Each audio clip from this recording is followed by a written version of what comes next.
Welcome to the Credit Union Business News Podcast, the only all-digital, all-business resource for credit unions.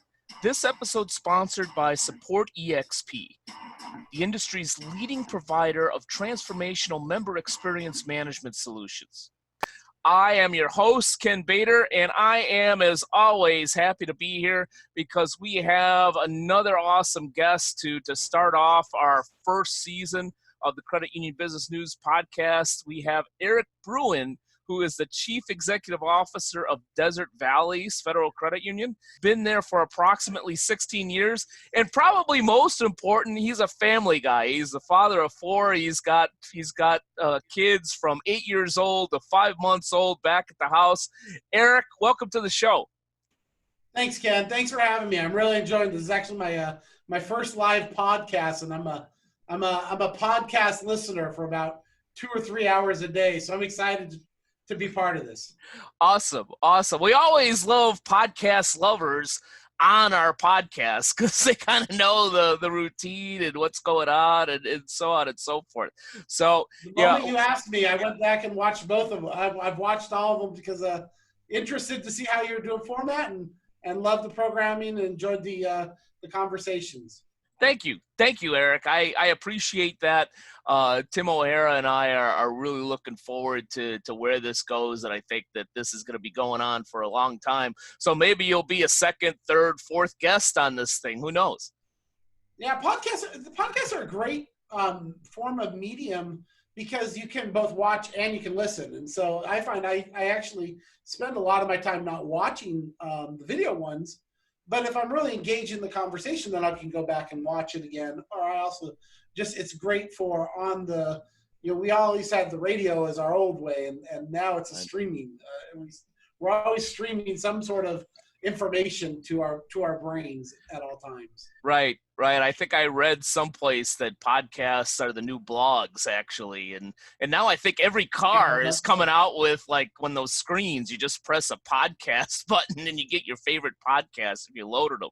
and it is interesting. So it definitely is a lot of fun, and it's the shifting world of how streaming media is replacing mainstream media or broadcast media.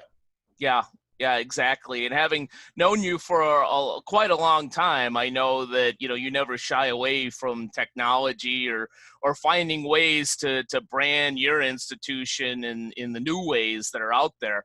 But let's go back to about 16 years ago, because I know that you didn't necessarily take on a pristine credit union at the time. So kind of give us a flavor of what Desert Valleys was like. I know it wasn't even called Desert Valleys then when you first arrived as CEO. It was Searles Lake Community Federal Credit Union. Took the job in 2004. I was had never been in the CEO role before, but I had the very lucky opportunity to have a incredible mentor to give me some guidance, and the idea of wanting to be in the big role was always something I dreamed of. And this was an $11.3 million credit union with less than 3% capital, 2 branches, and a $600,000 check kiting fraud claim in process. And my first day on the job, I had already met a few of the members of the staff in the interview process and stuff like that. But my first day on the job, I was greeted by NCUA examiner Pat Tyson, who was actually waiting for me for my first day on the job, March 4th, 2004. Yeah. Well, welcome to Ridgecrest, California. Welcome to Ridgecrest. And hello, my name is the NCUA. I am you are my blank, and I won't use to fill in the word. Yeah, exactly. I failed to mention that Desert Valleys is located in Ridgecrest, California. You also mentioned your mentor, which I'm assuming is Charles Bruen, your father. Incidentally, Incidentally, Tim O'Hara, not only who is the owner and founder of Credit Union Business News Magazine, who is the foundation for this podcast, he also was involved in starting the Credit Union Journal, and I believe he told me that the very first issue had Charles Bruen on the cover, so it's appropriate that you're one of our first episodes of this podcast. It was funny when you were saying about being tech savvy. I can still remember. My dad did a couple things that were really unique in my life, but I still remember 1984. He got me and my brother a Commodore 64, and he had us programming at 8 or 9 years old, writing our own code. And he had the first credit union website ever for First Entertainment in I think it was 1990 or something like that. So I mean, tech has been very much in my family's history, and it's. I think that understanding how people's attitudes towards everything changes by what their tech is that they interact with. The way we interact with people even today has been so dramatically changed by the mobile phone. Just the iPhone has changed how people interact. The idea of how social media was going to dictate even political storylines was unfathomable 15 years ago compared to today. And I always think you really are failing to understand the future needs of your business or needs of your members if you're not looking at how technology is changing their attitudes towards how you need to serve them.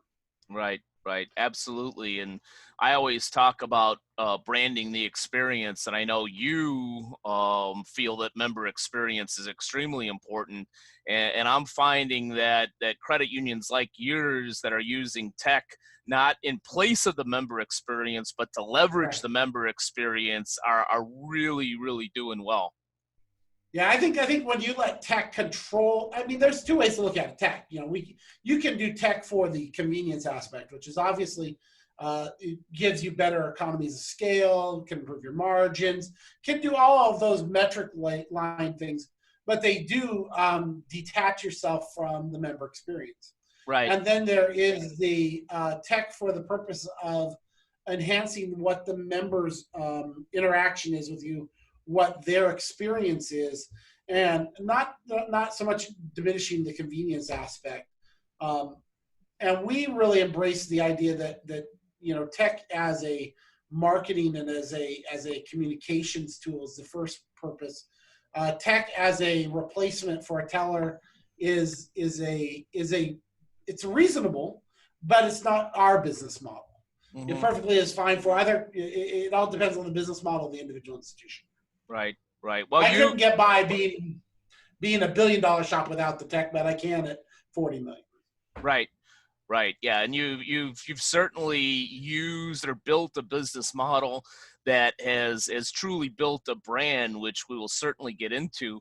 But going back to that great greeting that you got from the NCUA examiner and having, more than, one or two obstacles to deal with about 16 years ago, what would you say maybe was the biggest one or two obstacles that you had at the beginning, and how were you able to overcome them?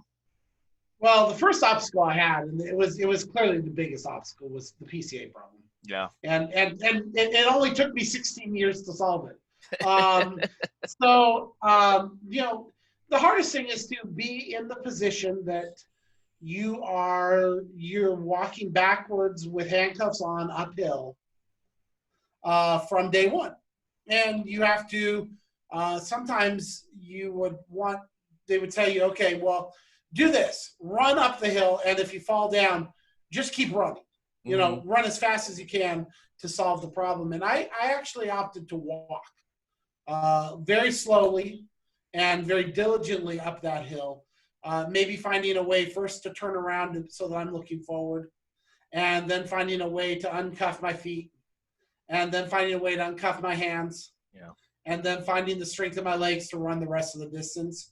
And I think that's what was interesting about this organization was it wasn't about trying to solve it overnight. It was really about thinking about how brand and strategy and what we were building was a long-term pattern of growth. It wasn't about trying to solve it overnight. And that took, it took some cojones to look at the NCUA, and say, I understand you want me to solve this quickly, but I'm not going to. And it actually built a very high level of respect between our organization and the regulator, that I say that a lot of people have a negative relationship with the NCUA because of either negative things that have happened, or they've had a situation they've had to go through it.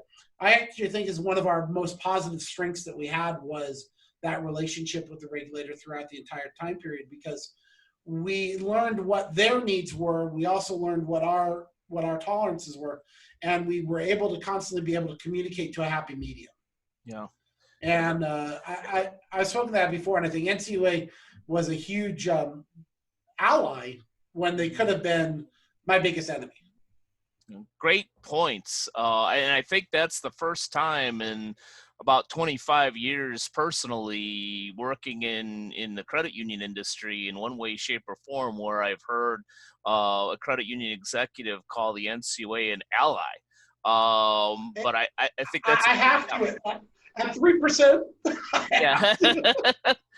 Well, I think you made so many great points there, especially in terms of making the NCUA your colleague rather than somebody that, you were going to constantly work against, coupled with concentrating on brand and strategy.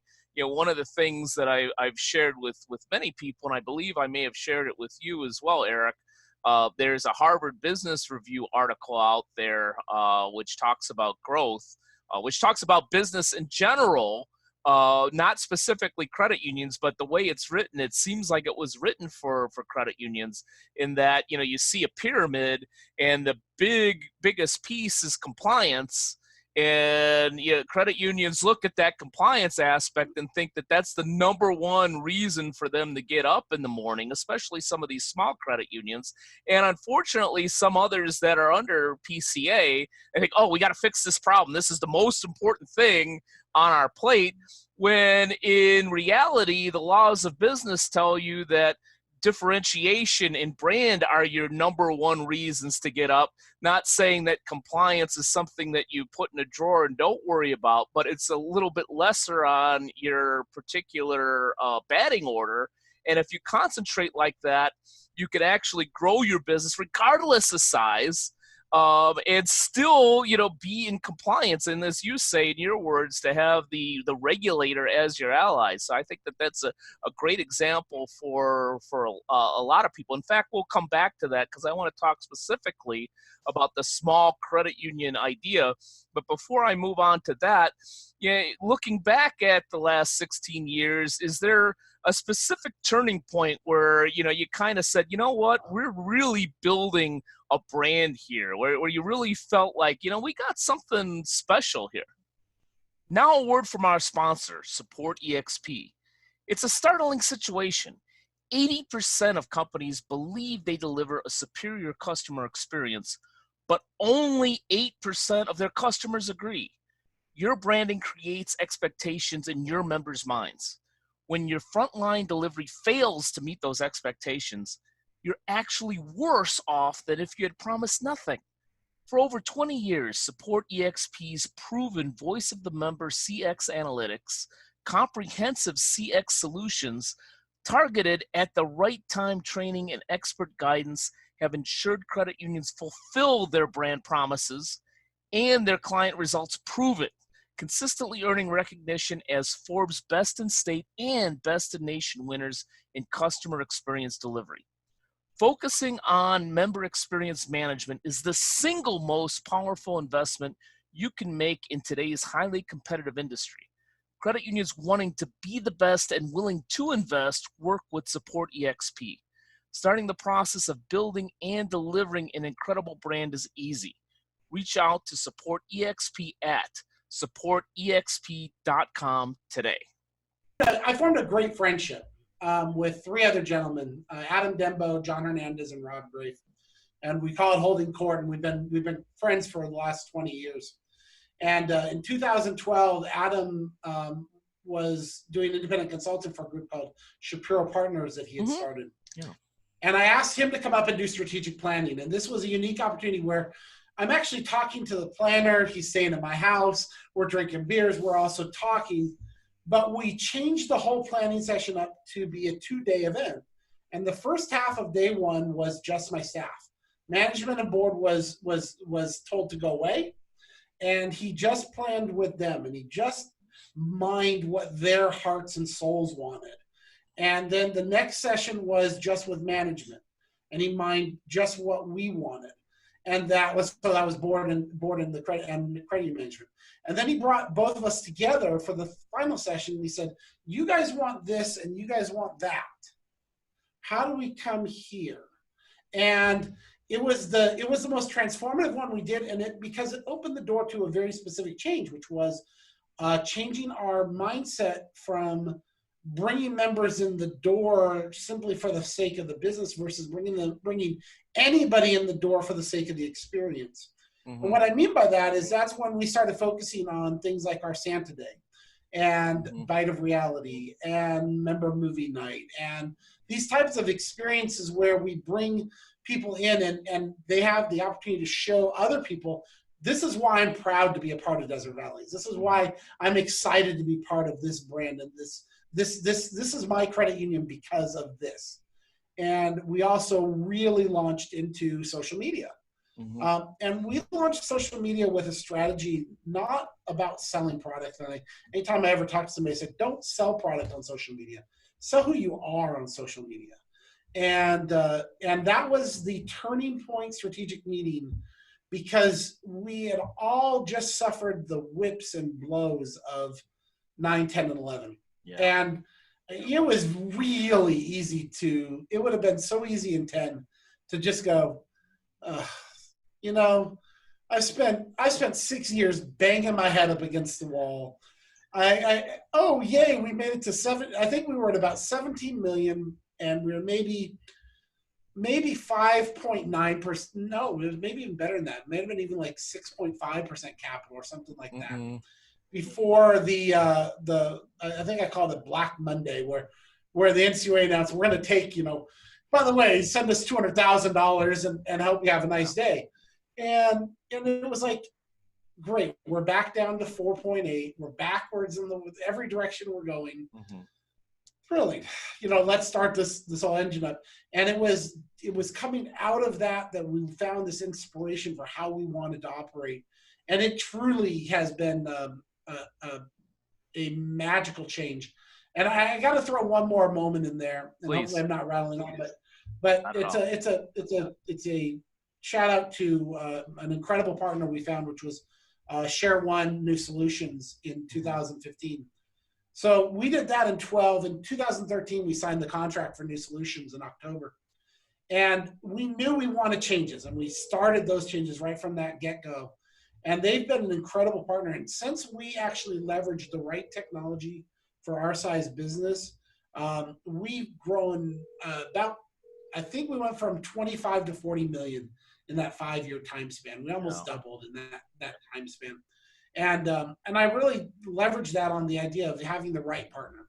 Yeah. It's not so much this core or that core, but the right partner. And that's just a huge shout out because that was a big other stepping point for us in that process. Yeah, so Adam Dembo and Share One both get shout outs from me. So. Well, I don't know Adam personally. I have heard a lot of positive things about Share One because I know a lot of credit unions are on that platform. So I'm extremely pleased to hear that's gone very well for you. And I think you mentioned that you're at about 40 million in assets right now, give or take? We were 41 in October. We dipped down to about 40.8 at the end of the year, but we crossed 40. So and 2019 was the year, was the final threshold push. Yeah. And I'll share the story and I love storytelling. This is why me and Ken get along so well. You spend at that point it was 15 years and 19 years under PCA. And June 30th, 2019, we crossed PCA. And we had 7% capital, and we were going to, we were ready to throw a party. And then on July 4th comes a 6.4 earthquake, and on July 5th comes a 7.1 earthquake. And I got to tell you, it reminded us real quickly that it wasn't about the numbers; it was about the members. Yeah. And it was pretty remarkable to be in that moment where you've accomplished something just massive for your organization, and it became secondary. It melted to the background in place of taking care of our members and our community. And I'm so proud of my staff and really my community and how they came together during what became a truly interesting time frame. Anybody who's ever rode through a natural disaster like that, it wasn't the first one that was the problem. It was the second one, and it was what it did to the nerves. I said you had 30,000 people walking around with PTSD for a week. Yeah, maybe longer. And it was unique. And but it was really unique looking at how you strive for something, but you achieve it, and you feel like there's always that sense of that's enough, and it's never quite enough. Yeah. There's always more to do and more people to serve and more to do good with for your community, good for your members. And it was a nice wake up call to that, because we were all patting our backs and very happy with each other, but then got reminded. Yeah. Yeah, you crossed that threshold finally, and you created earthquakes. It was so big. The world moved. Yeah. And while we're talking about it, I want to just a quick shout out to we raised about $75,000 through our local through our credit unions foundation, through the donations of local credit unions and credit unions nationwide that came to the aid of our community. And we were able to disperse about $48,000 to just individual members, and then another $20,000+ to community organizations that stepped in and helped support with food or animal care or all these other things. And I just want a huge shout out to what it means to be part of the credit union movement and the credit union community. You will never work in a better, more capable industry if you work in credit unions than what credit unions are to their members, to their employees, and to their communities. It is an absolute wonder and a joy to be part of this entire movement, and that I got from my dad, and I'm so proud that I get to share that with my kids. So yeah, completely agreed. And yeah, I think too, going back to community, and you're one of the credit unions, as I do work with credit unions, that I point back to, because I think being a community credit union can be so much more difficult than, say, a closed field of membership, a more niched institution like a police credit union or a single seg or a healthcare credit union, teachers, so on and so forth. That when your community, now all of a sudden you're competing in a bigger pond with the Citibanks and the Wells Fargos and so on and so forth. But you talk about the fact that you were really there for the community when they really needed it, and I think you would have been there regardless. And I think I completely agree with you that that's the credit union way. But I think what allows you to really do more when those situations come about is that you've already built that brand, you've already built that connection in the community, which allows you to do that. So you've actually found a way to niche yourself as a community credit union and really ingrain yourself into that region. In fact, let's talk a little bit about that. Talk about how you really focused on building that niche, because I know niche is very important to you as a community credit union in your region. It's interesting, because when I got here and you're trying to figure out where are you trying to take the organization? Where are you going with this? And, we talked about that 2012 moment with Adam, and that was when we redefined the definition of community from being just about trying to serve our community of members to being part of the community as a large and letting the people make their choice based on what they saw. And a huge part of that is what's changed as far as consumer dynamics. Mm-hmm. So consumer dynamics did change where my parents were, there was such a level of brand loyalty, Mm-hmm. right?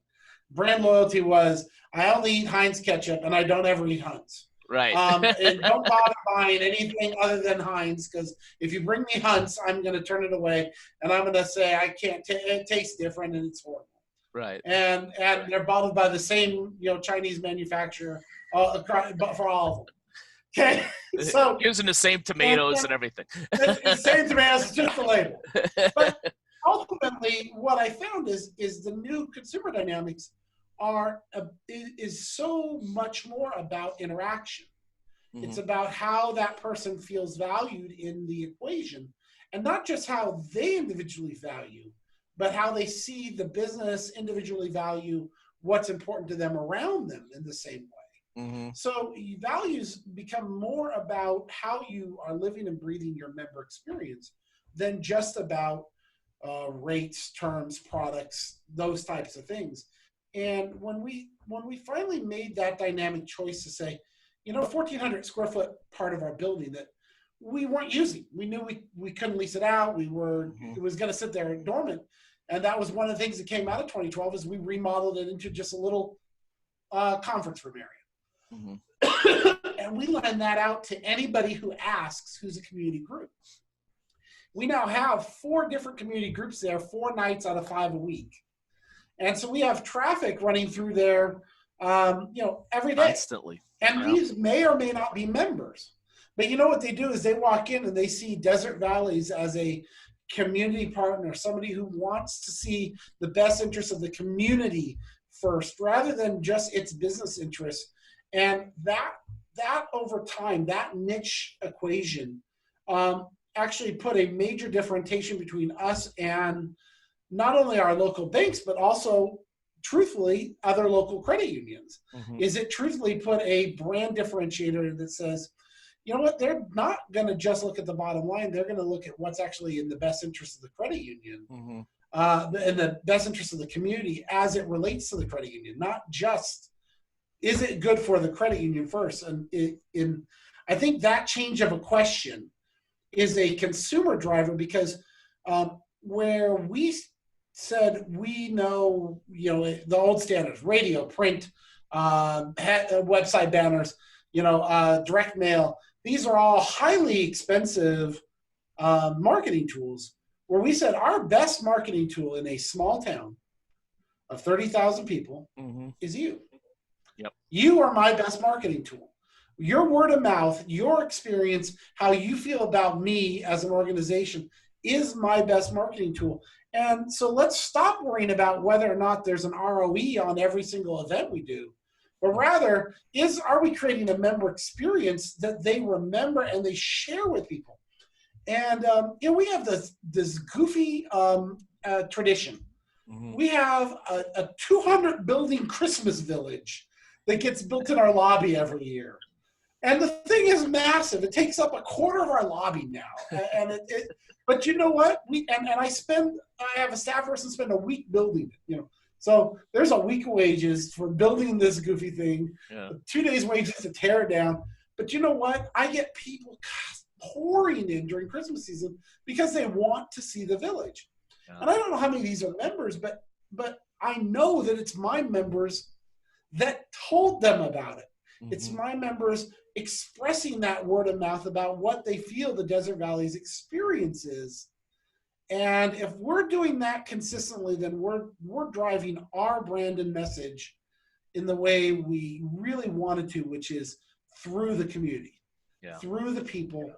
I can try and take a box and put a sticker on it and sell it to you this way. Say, this is the greatest thing since sliced white bread, and you should come over and buy this from me. But the truth of the matter is that a lot of consumers are not being driven in that way anymore. They're actually being driven by how they read, what their social perspective is on the business, what that business perspective is back to the community. Mm-hmm. And I think that's just understanding the changing tides of marketing. Yeah, agreed. speaking of, truly, making that connection, and again, one of the credit unions I use as an example, because I do have the fortune of working with a number of so-called small credit unions. In fact, I even hate the phrase small credit union. I think if you think small business, and I talked about that in an article in Credit Union Business Magazine, that when you're thinking small business, you're thinking entrepreneurially. When you're thinking small credit union, you're thinking about, all these large behemoths that could come down around me. I want to make a couple of very, very important points to the audience. One, especially for those folks that may be on the East Coast, Midwest, what have you, and may not be familiar with Desert Valleys or Ridgecrest, California. I know there's Bank of America in there. There's a couple of other, but there's Wells Fargo. There's 3 banks and three credit unions. Exactly. And one of those credit unions is Navy Federal Credit Union. That's right in their backyard because of the Naval Weapons Station right there. And also about a $500 million credit union that's based in that area. And here is an institution that is still growing by building a brand. There's a couple of other credit unions that eventually I'll mention out there that are so-called small credit unions, well under 100 million, that continue to grow and do things because they do social media, they do video, they do things like you do, which is to find the true connection, whether it's a community center or something along those lines to connect with that niche. And so, I try to tell these so-called small credit unions that are unfortunately sometimes in this dark negative space of, hey, I can't compete.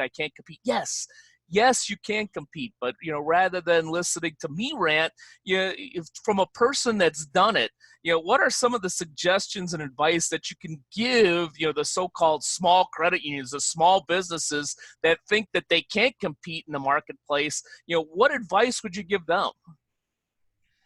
Yeah, that's a tricky question, and I'm going to explain to you why it's tricky for me from a couple angles. Which Sure. is, first, I truly believe that the definition of small credit union is relative to how the credit union wants to operate. And I'm very proud to be a small credit union. I have one branch. I serve this community, and I'm proud of what I do. And I don't have to be $500 million or even 100 million. If I grow 5% a year for the rest of my time here, and we serve our members and we create great member experiences, and we have a positive return on earnings, and we're serving our members, then you know what? We're spectacular. And that's all that matters. We're spectacular to the members we serve, and we're able to keep up with how things are changing and developing. But the truth of the matter is that is a dying breed. And it's a dying breed. And I hate to say this because it sounds like I'm attacking some of my colleagues or other people, but it really does drive down to small credit unions require one thing above all others, which is passion. It takes an absolute truckload of passion. That passion can be driven by your members. It can be driven by your employees. It can be driven by your managers. It can be driven by your board. And the best organizations find passion in all levels. Right. And I think that's what we've been able to uniquely accomplish. Is I have people on my board that are passionate and have served this community with passion. We have managers that are passionate and care about. I've got employees that are passionate and care about. And at the end of the day, I've got members that are actually passionate and care about the well-being of their credit union. I'll relate the story about some of our PCA to just kind of put that into perspective. When we went into PCA, we had an embezzlement in 1996 when we were in Trona and under Searles Lake. And it was a class A, you should be closed tomorrow level embezzlement. Yeah. 8% capital, 2% capital, all but one member of the staff dismissed. Close your doors, have a nice day. We should not be breathing. But we were given an opportunity and a resurrection, actually thanks to that other local credit union and our membership. And that was that the NCUA offered us as a merger partner to Alta One. And Alta One had to go out to the Trona community and explain what they were going to do. And the membership voted down that merger option, saying, no, we're going to do this ourselves. We're dirt of the earth people. We're going to find a way to put this back together. Yeah. And if the NCUA doesn't say we're going to support seeing the members take back control of their credit union, which is just a very different wording or a different environment for today. And that level of passion from a membership drove the passion that brought in the employees, that brought in the management, that brought in the board. And passion throughout an organization is a commodity that cannot be monetized. It cannot be explained. But without it, your organization really will struggle to find its heartbeat, because passion is driven by your belief in your structure and what you want to see happen. And we luckily are a very passionate shop. We're goofballs, as Ken could tell you in many different perspectives, but we're passionate, and I think that's what's going to separate small credit unions in the long run is the small ones that understood their niche and understood what their brand was, and are passionate about serving that niche and that brand, without trying to take over the world. They will continue to serve those communities for many, many years to come in a healthy way. While those organizations that are lacking in the passion for the amount of effort it takes, the truth of the matter is that there will come a moment where there is a change in one of those levels, either the employees, the management, or the board. One of those groups will lose that passion, and the next stage is another group goes, and then another group goes, and as the passion goes out of the organization's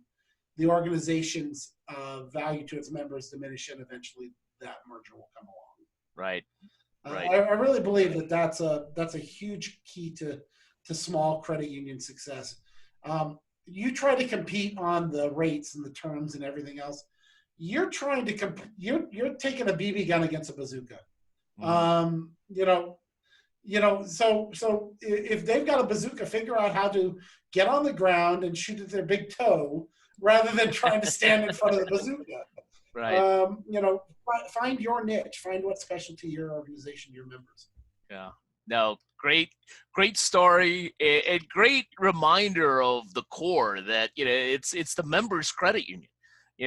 Ownership still means something, and I didn't know that about your institution, that the members said no. We're gonna have our own. Members said no. Yeah. We're gonna have our own damn place, and we're gonna build this back up. So that's a great story.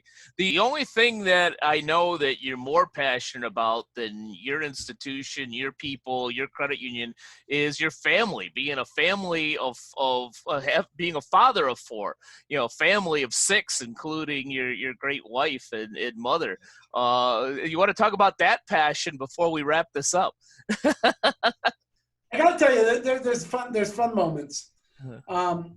Being a second generation credit union, I got to grow up around this industry. So legends like Dick Johnson and Dave Chatfield and my father and Diana Dykstra and I got to meet these people when I was a teenager. I knew these people when they were when Diana was still coming up. I still remember me and her first meeting, when I was in my early 20s, and then all of those types of experiences that I got to have through my father. Right. I can still remember when I had my first son, which is Garrett. I made him a iron-on onesie that says "I Heart First Entertainment," and it had his logo. But my parents' heart, Desert Valleys, and it was a onesie that I had 3 of them made, and I had one that said, and then another one says "I Heart My Credit Union Pack," and then another one was Yoda that says "Believe in credit unions, I do." And it was, and I got to he goes to a league conference. my first son, he's 10 weeks old, and he's in these onesies that are all credit union based. And I love just being able to pass that on. And my 5-year-old loves to come in and work, and he knows that he's at daddy's work, and the pride that they see in well, no, that's my daddy's credit union. That's what he does this and he does that. That's been probably one of the most enriching things that I could ever ask for. It's also one of the blessings of being in a small community is that I'm able to share those things with them. But I don't think my dad had any clue that those had had an influence on me way, way, way back when, but they did. And I love the idea that the credit union movement is suffering. It's suffering from losing some of its identity, its flair, its panache, because of how technology has changed it, how diversification has changed it, how people operate through the internet rather than working with brick and mortar. And I think that the heartbeat of this movement still lies in communicating that message. And if I can do that for my children, and if they can carry that legacy on, then great. It's about creating that branded member experience. You're certainly doing that at Desert Valleys, and I will say that although maybe it's not as much as we would like, I do see that out there in the credit union industry more and more, and I'm really, really pleased to see it and experience it myself. And hopefully, this podcast will last long enough where maybe I'll be interviewing one of your kids working at a credit union someday. I hope so one day, and I don't know if it'll be here or if it's somewhere, but I hope so. And I think that that's awesome about huge kudos to Ken and CU Business News. They're not just looking at you can always interview the big names, but really getting into the heart and soul of some of the really passionate people that are in the small credit union movement. There are some incredible people there, and some of them are just hanging in the weeds, just waiting to grab their opportunity. And right. And I think we're capable of building that movement spirit. Actually, I don't think it's lost. I think it's just changed. And I think it's just we have to recognize those changes and adapt to those changes. But there's a real opportunity for credit unions to reemerge even stronger than ever in the world that's becoming slowly disjointed by the lack of relationship. By the lack of I see too many members, and I'm rattling on here, but I really want to tell one of my other. I have a couple things I say to people when I'm interviewing them, and one of them is something that was said to me a long time ago by Mike Baer, who was my CEO at Pacific Transportation, and my dad's CFO for about 10 years, so I've known him personally. Sure. And he was talking to me, and I realized that he says the best thing I get to do every day is wake up and come in and help change somebody's life. And I think of that every single day, is that as a credit unioner, as a person of this movement, I know that every day I can actually have a real impact on people's lives through communication, through education, and there's no more rewarding field than when you can wake up in the morning and feel like you're really making a change in people's lives. That's what credit unions are. And I think that they definitely are adapting, and those that do, I think that this is the best time ever to work in the credit union industry. But Eric, I want to thank you from the bottom of my heart. You were an awesome interview, a terrific guest, and thank you for spending some time with us today. And I got my first podcast in. I enjoyed it. No, I loved it, Ken. And I cannot say enough to the viewers out there. I've had a great working relationship with Ken, and it's been wonderful. And then and with so many of the people he's gonna bring to you to meet, these are incredible leaders who understand the true heart of this movement, and this podcast can go miles and miles if you grab hold of the heart of it. Thank you so much, Eric. It's very kind of you to say. I've loved and enjoyed every minute of knowing you for, I think, nearly 8 years or so now. Oh yeah, it's been a while. It's been a little while. So Been thank a you. while. Thank you for being a great guest, and thank all of you for either listening or viewing this episode of Credit Union Business News Podcast. And we will see you again soon. Bye-bye. Take care. Thank you for listening to the Credit Union Business News Podcast. To learn more about the Credit Union Business News, go to creditunionbusiness.com.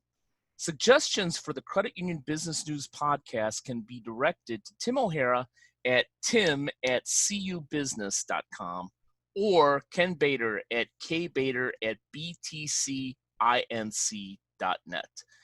This episode sponsored by Support EXP, the industry's leading provider of transformational member experience management solutions. Learn more about our sponsor, Support EXP, at supportexp.com today.